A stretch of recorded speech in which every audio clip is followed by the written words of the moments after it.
अस्सलाम वालेकुम व्यूअर्स।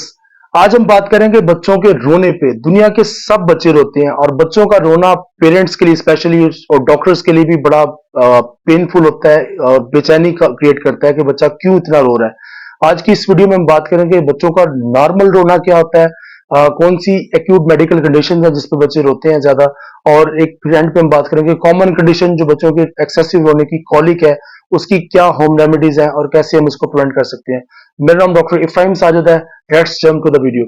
बच्चे की नॉर्मल क्राई 2 घंटे एक दिन में होती है। एक मतलब यूजुअली बच्चा जो न्यूनेट है या जो अर्ली इन्फेंसी में यानी कि 3-4 माह का जो बच्चा है वो यूजुअली 2 घंटे एक दिन में रोता है। ये उसका नॉर्मल रोना है और रोने का जो पीक टाइम बच्चे का देखा गया है वो शाम का टाइम है और उसकी एज 1.5 से 2 माह की उम्र में बच्चा सबसे ज्यादा रोता ये स्टडीज में देखा गया है। तो ये तो नॉर्मल बच्चों का रोना है। समटाइम एक्यूट मेडिकल कंडीशन की वजह से भी बच्चे रोते हैं। फॉर एग्जाम्पल बच्चे को अगर खुदा ना खास्ता गर्दन तोड़ बुखार है, सीरियस ब्लड इन्फेक्शन है, या बच्चे को पेशाब की नाली का इन्फेक्शन है, या बच्चे की कान में दर्द है, या खुदा ना खास्ता बच्चे का सांस तेज है और बच्चे को निमोनिया है, तो तब भी बच्चे बहुत ज्यादा रोते हैं।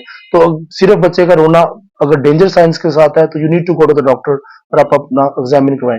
अब हम बात करते हैं कि कॉलिक कॉलिक क्या होती है और उसकी क्या रेमेडीज होती है। कॉलिक बेसिकली एक फंक्शनल गैस्ट्रोइंटेस्टिनल प्रॉब्लम है बच्चों की, एक यानी कि एक कोई इंतहाई बेजरर बीमारी जिसको हम कहते हैं। ये पेरेंट्स के लिए तो बहुत ज्यादा स्ट्रेसफुल होता है लेकिन ये बच्चे को बहुत ज्यादा हार्मफुल चीज नहीं होती। कॉलिक के लिए आपने 3 का पहाड़ा याद रखना है, यानी कि ये usually second to third week में आके बच्चे को अफेक्ट करना शुरू करता है। कॉलिक की वजह से बच्चा 3 या 3 से ज्यादा घंटे के लिए रो सकता है और ये यूजुअली हफ्ते में 3 बार ऐसा होता है। मतलब हो सकता है कि आज बच्चे को कॉलिक पेन है, पेरेंट्स खुश हो जाते हैं, अगले दिन नहीं हो रही लेकिन फिर ये रिकरेंट आएगी। तो ऐसा नहीं है कि बच्चे को एक दिन हो तो वो एक दिन बच्चा रोया तो वो कॉलिक है। कॉलिक रिकरेंट होता है, बार बार ये बच्चे को अफेक्ट करता है। तो ये इसके फीचर्स हैं। और तीसरा इंपॉर्टेंट पॉइंट 3 के लिहाज से है कि 3 या 4 माह की उम्र में खत्म हो जाता है। तो 3 का फिगर कॉलिक के लिए बहुत जरूरी है।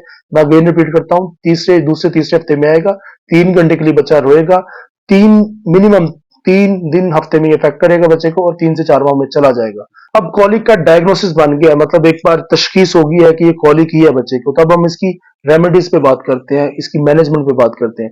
तो मैनेजमेंट में फर्स्ट इंपॉर्टेंट है reassurance and education to the parents. आपने माँ बाप को तालीम देनी है या उनको बताना है कि एक बेजरर इंतहाई बेजरर प्रॉब्लम है, क्योंकि पेरेंट्स बहुत ज्यादा बेचैन इसकी वजह से होते हैं। इस तरह आप में मल्टीपल डॉक्टर्स के पास जाते हैं क्योंकि पेरेंट्स की नींद नहीं पूरी हो रही थी। वो गुस्सा भी पेरेंट्स को कई बार आता है। कई बार वो गुस्से में बच्चे को इतना जोर जोर से हिलाते भी हैं कि चुप कर जाए किसी तरीके से, और समटाइम बच्चे को ब्रेन को डैमेज भी कर देते हैं। जब हम बच्चे को उसके सर को सपोर्ट किए बगैर जोर जोर से बच्चे को हिलाते हैं तो उसके शेकन बेबी सिंड्रोम हो सकता है, वो बच्चे को सर को डैमेज कर सकता है। तो इसलिए जरूरी है कि आप पेरेंट्स काम डाउन रहे, और काम डाउन सिर्फ बातों से नहीं, आपको सपोर्ट की जरूरत होगी। अगर तो आप 2 लोग अब घर में रह रहे हैं तो फिर मियाँ बीवी एक दूसरे में टाइम स्विच करें और केयर में बच्चे की इन्वॉल्व हो, कुछ देर के लिए मियाँ कुछ देर के लिए बीवी।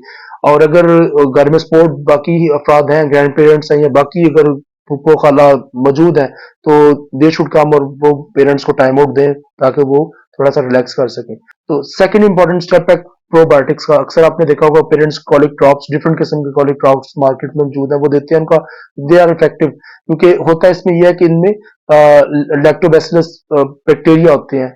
जो न्यूबॉर्न बच्चा शुरू में होता है उनकी जो अंतड़ियां होती हैं उनमें जो नॉर्मल फ्लोरा बैक्टीरिया का होता है, यानी कि वो बैक्टीरिया जो बीमारियों से बचाते हैं, वो कम होते हैं। तो फिर जब हम ये ड्रॉप्स देते हैं या जो कतरे देते हैं, इनमें बैक्टीरिया ही होते हैं जाके वो बच्चे को दूध को हजम करने में मदद करते हैं और बच्चे को कम गैस पैदा होती है और कॉलिक कम हो जाती है। तीसरा इंपॉर्टेंट पॉइंट व्हाइट नॉइज का रोल है। अब व्हाइट नॉइज को सुने, ये व्हाइट नॉइज है। अक्सर हमने देखा है कि बच्चा घर में बहुत ज्यादा रो रहा होता है, फिर पेरेंट्स अपने बच्चे को हॉस्पिटल में या डॉक्टर के पास लेके जाते हैं, और जब डॉक्टर के पास जाता है तो बच्चा बिल्कुल चुप कर जाता है। तो पेरेंट्स फिर कहते हैं डॉक्टर साहब ये आपके पास हम आए हैं तो बच्चा चुप कर गया, घर में बहुत ज्यादा रो रहा था। डॉक्टर कहते हैं बच्चा बिल्कुल ठीक है, लेकिन वो झूठ नहीं बोल रहे होते पेरेंट्स। होता ही है कि जब बच्चा गाड़ी में ट्रेवल करता है तो व्हाइट नॉइज का इफेक्ट आता है। इसी तरह आप बच्चे को कार में थोड़ी देर के लिए एक चक्कर लगवाएं, या अगर बच्चे के स्ट्रॉलर अगर मौजूद है उसमें आप उसको बच्चे को चक्कर लगाएं, या तीसरा आप यूट्यूब से डाउनलोड कर लें व्हाइट नॉइज की साउंड और उसको बच्चे को सराहने रखें, तो that can help as well. और इंपॉर्टेंट पॉइंट है कि आप बच्चे को स्ट्रेडल करें, यानी कि उसको कपड़े में लपेटे और बच्चे को झूला देना शुरू करें, ये भी हेल्प करेगा कुछ हद तक। एक क्वेश्चन है डॉक्टर साहब, माँ की डाइट की वजह से बच्चे को कॉलिक हो सकती है? Yes it can happen.